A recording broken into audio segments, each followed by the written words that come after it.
So there's an awful lot of people that are saying the Detroit Lions should draft a quarterback at 18.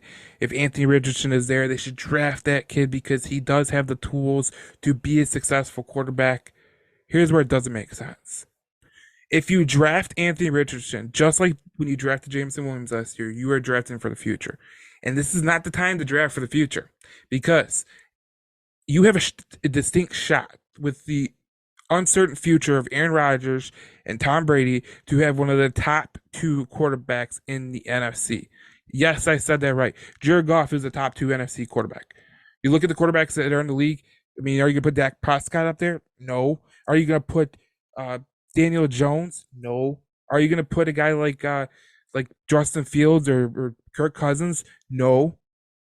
I mean, the only one you could absolutely argue is Jalen Hurts, Dak Prescott, and that is it. Like, that is it. The NFC doesn't have that great of quarterback. So what's the interesting thing about it is don't worry about quarterback this year because you have a distinct shot with one of being having one of the best quarterbacks in the NFC to actually making a run at the NFC Championship and being one of the NFC's best teams. So here's how you do it. You're going to follow the San Francisco 49ers method of madness. And this is not, a lot of people are going to really just, they're going to be like, okay, let's hear it. If there's a running back available who can help you and if you re-sign Jamal Williams and DeAndre Swift comes back and you add a guy that you drafted, like, for instance, a Bijan Robinson, a Chase Brown from Illinois, a Sean Tucker from Syracuse, you can add those guys. You add another offensive lineman in the interior spot. So you're taking a guard. And then you're going if in the first the sixth pick, if you go Tyree Wilson, if you go cornerback, if you get a linebacker, just build the team to be strong.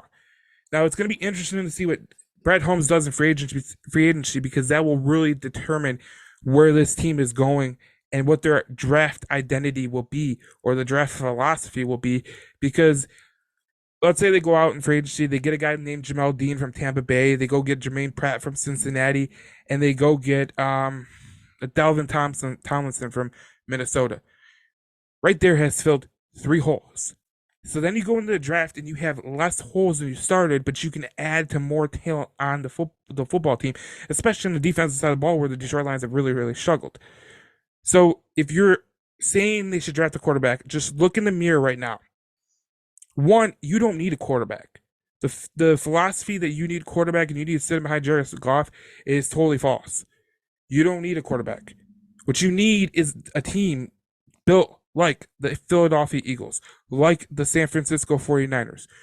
There's a reason those two teams have got this far.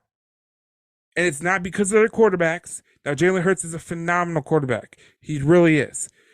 But it's because that team is built so strong that no matter what Jalen Hurts does, he can't physically lose them the game because that defense is good and the offense has playmakers.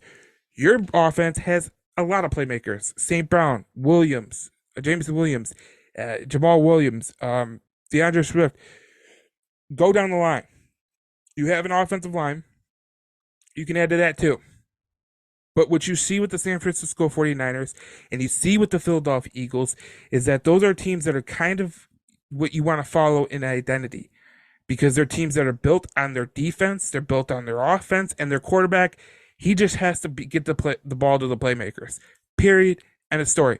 You are following one method this offseason, and that is get the most talent in free agency in the draft, and you could potentially be a Super Bowl contender in 20.